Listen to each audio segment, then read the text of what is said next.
AP deputy CM Pawan Kalyan ప్రాణానికి ప్రమాదం ఉన్నట్లు నిఘా వర్గాలు హెచ్చరించడం ఇప్పుడు సంచలనంగా మారింది.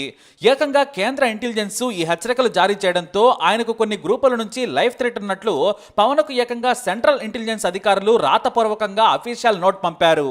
ఆ తర్వాత కేంద్ర అధికారులు జాగ్రత్తగా ఉండాలని, దూకుడుగా వెళ్లొద్దని, ముందస్తు ప్రయాణాల విషయంలో పోలీసు భద్రతతోనే వెళ్లాలని సూచించినట్లు సమాచారం.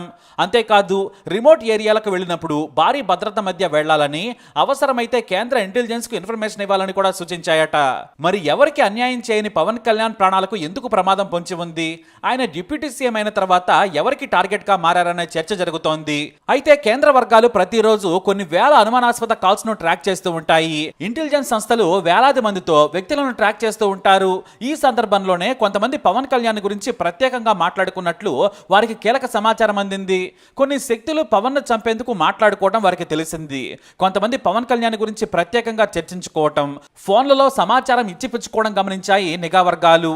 ఆ వెంటనే ఏపీ డిప్యూటీ సీఎం ను అలర్ట్ చేశాయి. అయితే కేంద్రంలోని బీజేపీ ప్రభుత్వంలో చేరిన తర్వాత మావోయిస్టులకు కూడా శత్రువుగా మారారు పవన్ కళ్యాణ్. ఒకప్పుడు తాను మావోయిస్టు భావజాలాన్ని ఇష్టపడతానని చెప్పిన పవన్ కు ఆయన తీరు మావోయిస్టులకు నచ్చడం లేదు.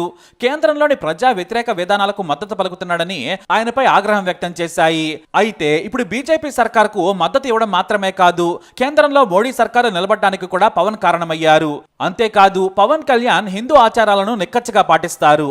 ఆయన గొప్ప ఆంజనేయ భక్తుడు. మాల ధరించడం నుంచి ఉపవాస దీక్షల వరకు చేస్తూ ఉంటారు. ఇక ఈ మధ్య డిప్యూటీ సీఎం గా బాధ్యతలు చేపట్టిన తర్వాత కూడా మాల ధరించిన విషయం తెలిసిందే. దీంతో పవన్ కళ్యాణ్ కు కొంతమంది ఉగ్రవాద శక్తుల నుంచి ముప్పు ఉన్నట్లు భావిస్తున్నారు.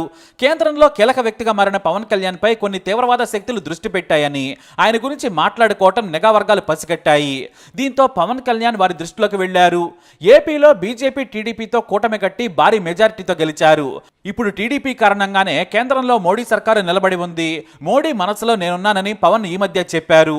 ఆ కారణంగానే పవన్ కళ్యాణ్ ను బీజేపీకి దగ్గర వ్యక్తిగా చూస్తున్నారని తెలుస్తోంది. అయితే ఇప్పుడు మావోయిస్టుల వల్ల ప్రమాదం ఉందా, లేదంటే తీవ్రవాదుల వల్ల ముప్పు ఉందా అనేది తెలియరాలేదు. మావోయిస్టులు బీజేపీకి మద్దతు ఇవ్వడంపై బహిరంగంగానే పవన్ ను హెచ్చరించారు. ఆయన విధానాలు సరికావని, మోడీ ప్రజా వ్యతిరేక విధానాలకు వంతపాడద్దని సూచించారు. అయితే ఇక్కడ మావోయిస్టులు విధానాలపై వ్యతిరేకత చూపించారు, కానీ ఆయన హత్య చేసేంత సాహసం అయితే చెయ్యరు. వారికి ఆ అవసరం కూడా లేదు. ప్రజల సొమ్మును ఆయన ఎప్పుడూ దుర్వినియోగం చేయలేదు. ప్రజల ఆస్తులను దోచుకోలేదు. ఇంకా చెప్పాలంటే తానే తన సొంత డబ్బును ఖర్చు పెట్టి పేదలకు తన వంతు సాయం చేశారు పవన్ కళ్యాణ్. అంటే కేంద్ర నిఘా వర్గాల హెచ్చరికలు దేశద్రోహ తీవ్రవాదుల నుంచేనా అని అనుమానం కలగక మానదు. అయితే ముందు హెచ్చరికలు పంపారు. ఏపీ పోలీసులను కూడా కేంద్ర నిఘా వర్గం అలర్ట్ చేసింది. పవన్ కు సైతం పలు సూచనలు చేసింది. దీంతో పవన్ కు భారీ భద్రత పెంచనుంది సర్కారు. అవసరమైతే ఆయన ప్రాణాలకు ముప్పు ఉందని క్రెడిబుల్ ఇన్ఫర్మేషన్ ఉంటే మాత్రం Y+ భద్రతలోకి పవన్ తీసుకొచ్చేందుకు అవకాశం లేకపోలేదు. మరి ఆ హెచ్చరికల తీవ్రత కేంద్ర భద్రత మీద ఆధారపడి ఉంటుంది. ఏమాత్రం తీవ్రమైన విషయం తెలిసినా కూడా పవన్ కళ్యాణ్ కు Y+ భద్రతను కల్పించడం ఖాయంగా కనిపిస్తోంది. ఇప్పటికే పాలనలో తనదైన మార్కు చూపిస్తున్నారు పవన్ కళ్యాణ్. ఈ నేపథ్యంలో పవన్ కళ్యాణ్ భద్రతకు సంబంధించిన కేంద్ర నిఘా వర్గాలు కీలక హెచ్చరికలు జారీ చేశాయి. అప్రమత్తంగా ఉండాలని మరీ చెబుతున్నాయి. కొన్ని అవాంఛనీయ గ్రూపులలో పవన్ కళ్యాణ్ గురించిన ప్రస్తావన కూడా వచ్చిందని వెల్లడించారు. ఆ గ్రూపులు ఎవరివి అనేది కూడా చెప్పలేమంటున్నారు నిఘా వర్గాలు. మొత్తంగా మన తెలుగు రాష్ట్రాల్లో అయితే పవన్ కళ్యాణ్ చంపేవారు అస్సలే ఉండరు. ఇది నిజం. కాబట్టి పవన్ కళ్యాణ్ కి బయట నుంచే ప్రమాదం పొంచి ఉందా అనే అనుమానమే ఇక్కడ ఉంది. మన తెలుగు రాష్ట్రాల ప్రజలకి పవన్ కళ్యాణ్ కి హాని చేసేంత అవసరం ఏమాత్రం లేదు.